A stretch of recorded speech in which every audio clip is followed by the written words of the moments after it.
আমার কাছে ক্লাস করছেন, আমি তো স্বল্প হাদিয়ায় ক্লাস করাচ্ছি।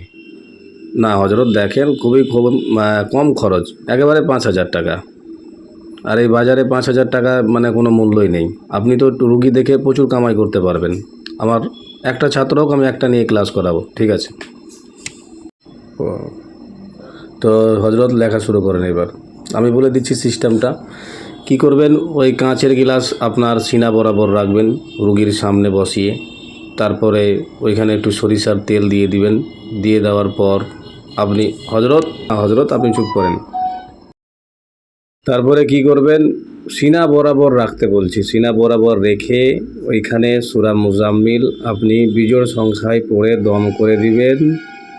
সরিষার তেলটার উপরে আপনি ওই রুগীটাকে দেখতে বলবেন যে দেখুন তো পানির মধ্যে আর এই সরিষার তেলের মধ্যে আপনি কি দেখতে পাচ্ছেন।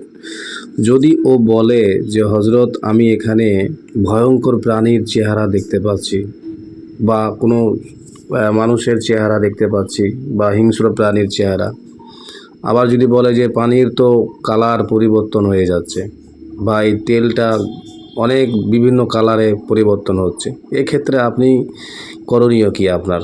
জিনের সমস্যা হলে কি করণীয়? জাদুর সমস্যা হলে কি করণীয়?